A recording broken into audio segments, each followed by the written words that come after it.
I want to welcome everybody to the this week Church Express. Really excited about another opportunity to be before everyone out there on our YouTube Live and also Facebook Live. Good morning, everyone. Really excited about yet another opportunity to share some truths with you all to help uh, uh, give you some guidance and some insight and some inspiration and something worth sharing with others to help make their lives better.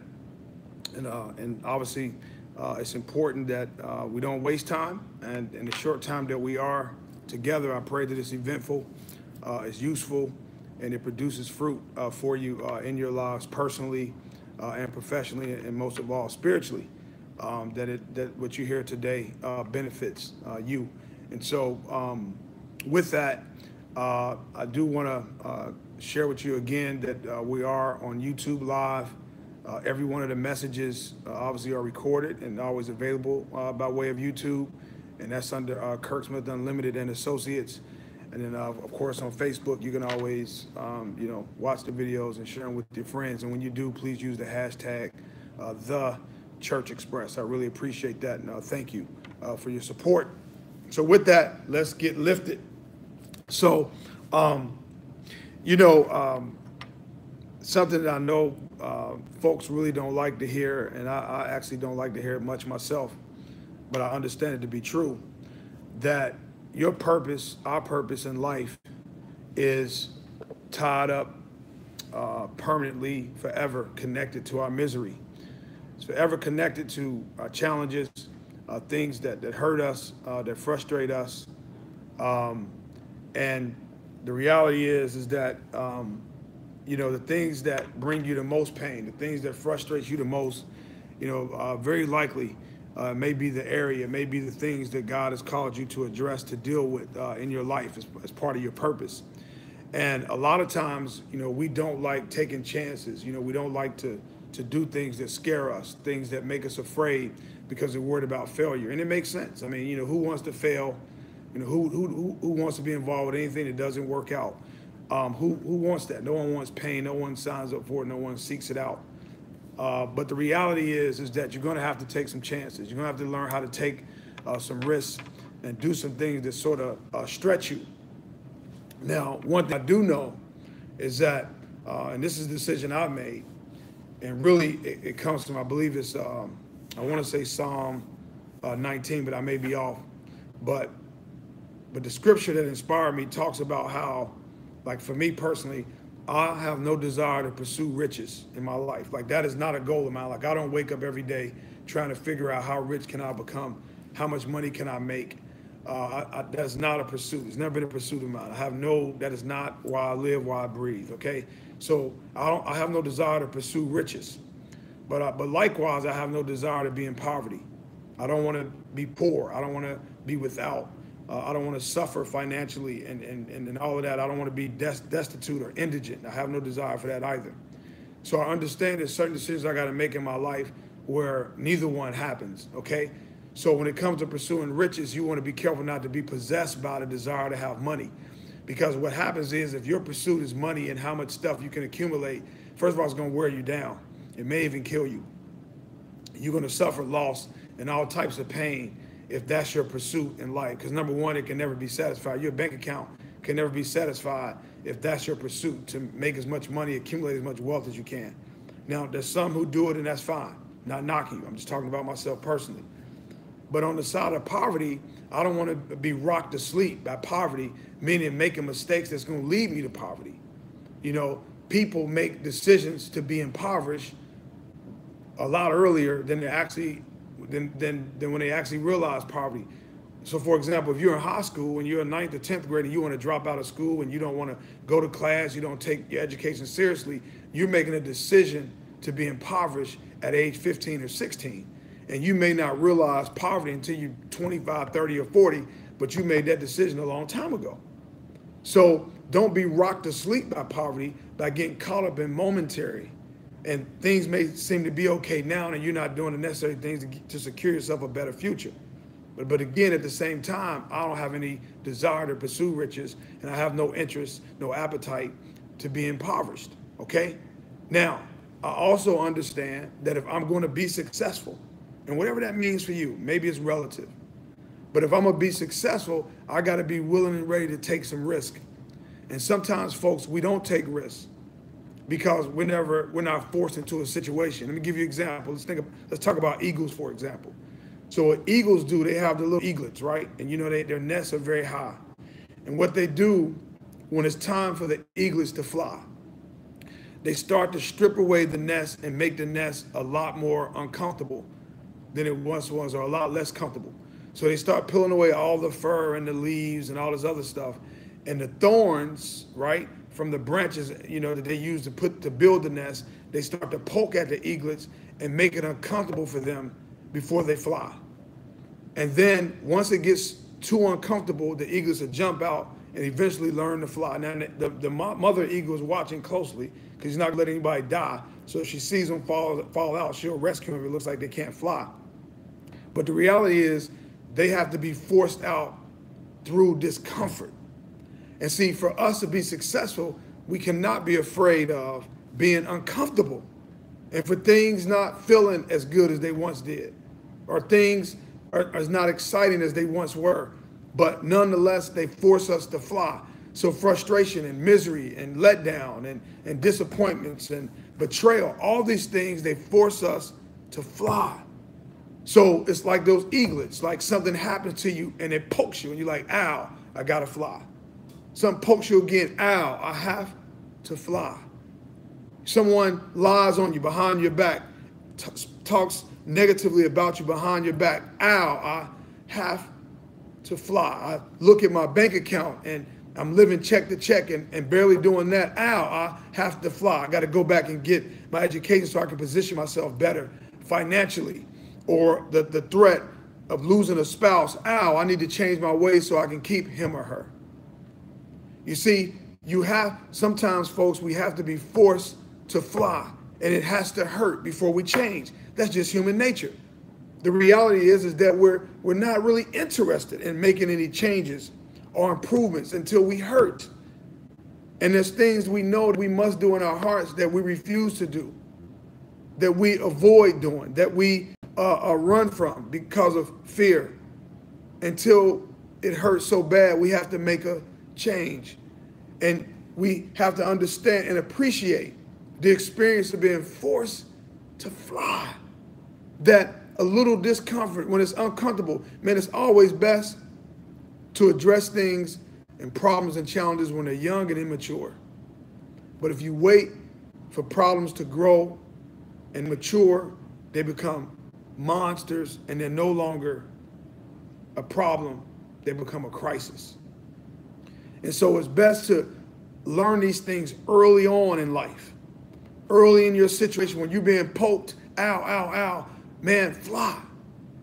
Don't wait until it's too late. Don't wait to the last minute, because your experience will be far worse or far less great than it would have been had you moved when you should have moved on that particular thing, that particular dream, that particular vision, whatever it is that you knew you need to do in your heart. But because it was not a sufficient enough pain or a sufficient amount of pain, you didn't move, you didn't fly.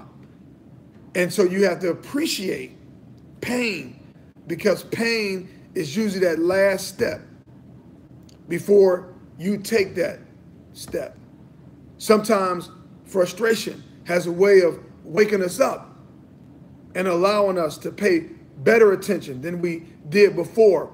If you look at even the political process in our country, the climate in our country around politics, and folks are now taking deeper dives into legislation and understanding the branches of government and how they all operate and how folks get elected and what happens when they're in these positions and so on and so forth. They're checking voting histories. Let me tell you something. For most people, for the most part, we only vote in major elections, a presidential election, right? And we won't vote on any other election but for president or mayor or governor.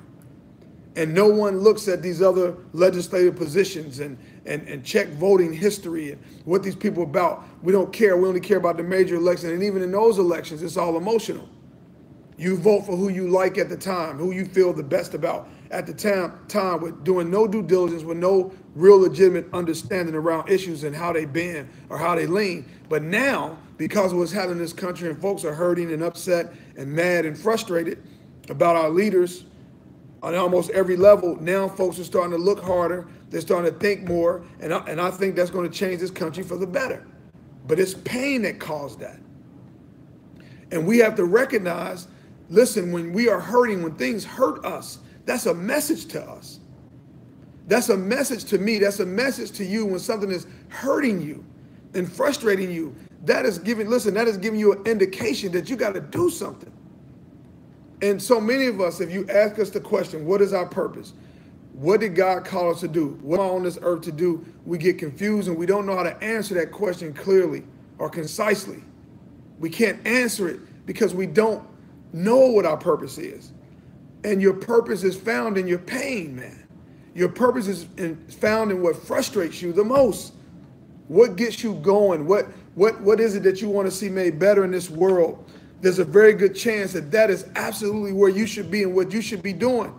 And yes, right, that making money, having an income and making an impact, listen, they're not mutually exclusive.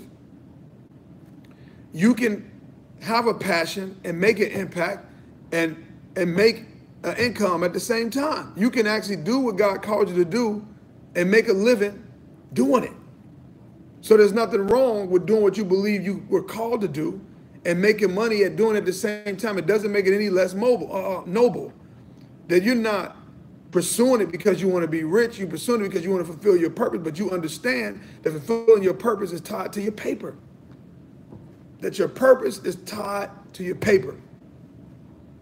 That your impact is tied to your income, right? Your future is tied to your frustration. That's a part of your purpose and what you're called to do. And just because there's some difficulty along the way does not mean that somehow you're not doing what you're called to do, because you're challenged.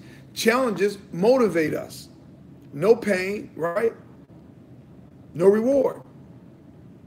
You people work out and you lift weights, you want to build muscles. That's not exciting to a lot of us, but you have to do it if you want to get stronger, if you want to be healthier. That you have to listen, that you know, everyone wants to be healthy, but no one wants to exercise. You know, we all want to be successful, but we don't want to put in the work behind the scenes that is required for us to be successful. That you have to put the work in, folks. But before you put the work in, understanding what you're putting the work in for and why you're putting the work in.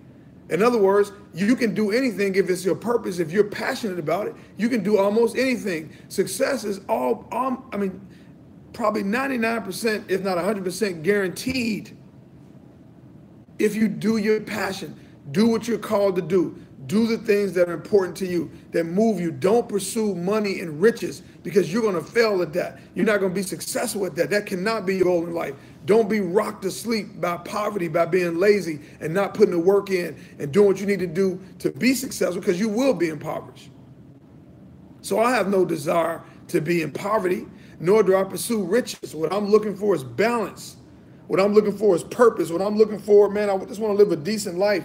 But above all of that, I want to make sure that God is pleased with me. Let the words of my mouth and the meditation of my heart be acceptable in your sight. My Lord, my strength, my Redeemer.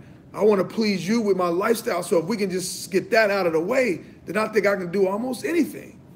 I don't think there's a limit for me. I don't think I can be stopped in this life. I don't think anything can get in the way of my pursuit of pleasing God now and setting myself up for long-term success in terms of eternity. I feel like I can do all things if I trust him and trust his process, and I'm doing what God called me to do. And you know, when you talk about marriages and having a successful marriage, there's things that you can do that will cause your marriage to last long, but you have to accept a few realities if your marriage is going to last, right? Like, people want to be married. They love the idea of marriage, but they're not really built for the reality of marriage. But see, the idea is great, the fantasy is great, but there's a reality that you must face if you're going to be married to someone for the rest of your life, right? But again, we run from the challenges and we don't want to talk, and then we want to use other things and other mechanisms to give ourselves some kind of peace or make ourselves feel better. But see, if a marriage is going to be successful, you got to confront a few things. And I'll give you one example. And this is for those of you who've been married for a while, those of you who are planning on getting married, and those of you that have been married for a day, and everything in between. When you first get married, it's almost like Universal Studios. It's like an amusement park. You know, all the rides and the fun, and you go here and you go there, and it's exciting. It's like, wow, look at him, look at her, right? And it's like an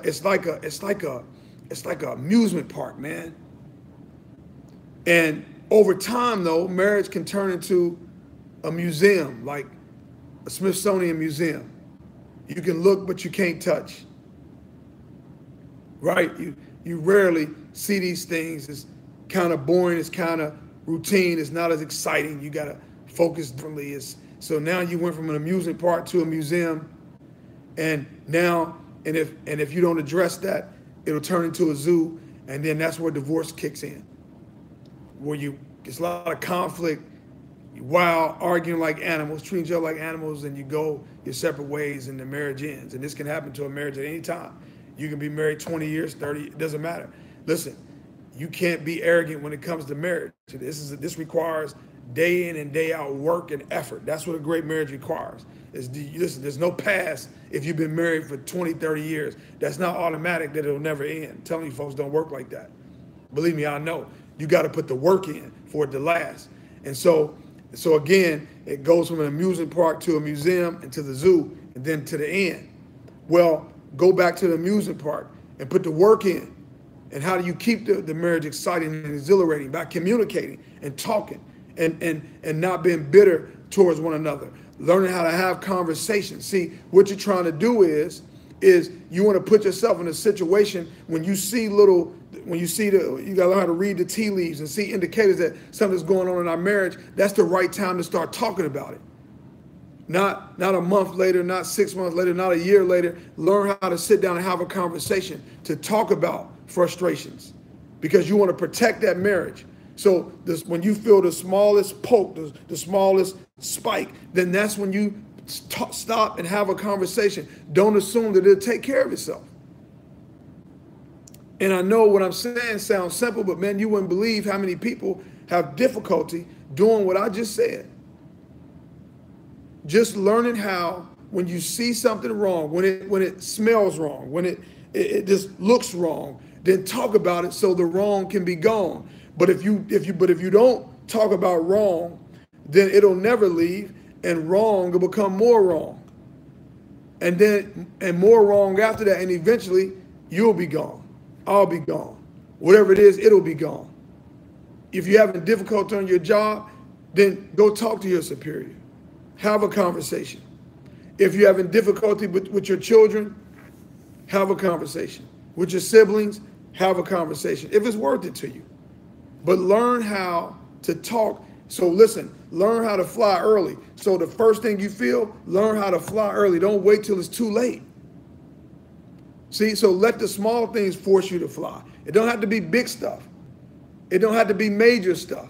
It don't have to be major occurrences or catastrophic injuries or situations. Learn how to deal with stuff when you see the early signs, man.